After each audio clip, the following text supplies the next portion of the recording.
Indigo एअरलाइन्सच्या प्रवाशांसोबत एक धक्कादायक कृत्य पाहायला मिळत आहे। नागपुरातून पुण्याला निघालेल्या प्रवाशांना इंडिगो एअरलाइन्सने हैदराबादला सोडल्याची बातमी समोर येते आहे। नागपुरातील प्रवाशांना इंडिगोच्या विमानाने पुण्याला जायचे होते, मात्र इंडिगोने काल प्रवाशांना मध्यरात्री नागपुरातून घेऊन पुण्याऐवजी हैदराबादला सोडल्याची धक्कादायक घटना घडली आहे। काल रात्री 11:40 नागपूर ते पुणे अशी इंडिगोची फ्लाईट नियोजित होती, मात्र ही फ्लाईट 1 वाजेपर्यंत नागपुरातून उडालीच नाही।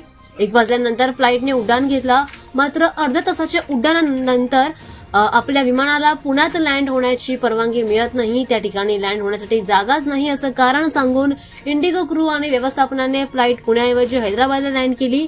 हैदराबादला लँड झाल्यानंतर सुद्धा प्रवाशांना 1 तास विमानाच्या बाहेर येऊ दिला नाही, मात्र काही प्रवाशांनी आतमध्ये गोंधळ घातला आणि त्यानंतर त्यांना हैदराबाद टर्मिनलवर बाहेर निघू दिलं। अजूनही नागपूरचे बरेचसे प्रवासी पुण्याला जाण्यासाठी हैदराबादला अडकून आहेत। नागपुरातील प्रवाशांनी दिलेल्या माहितीप्रमाणे हैदराबाद विमानतळावर सध्या वाराणसीहून पुण्याला जाण्यासाठी निघालेल्या विमानाचा प्रवासही पुण्याला न पोहोचता हैदराबादला अडकून पडला आहे। हैदराबाद विमानतळावर प्रवाशांचे प्रचंड हाल होताना दिसत आहेत। प्रवाशांनी याबद्दल मोठा संताप व्यक्त केला आहे। पुणे विमानतळावर सुद्धा प्रवासी मोठ्या प्रमाणावर संतापले आहेत।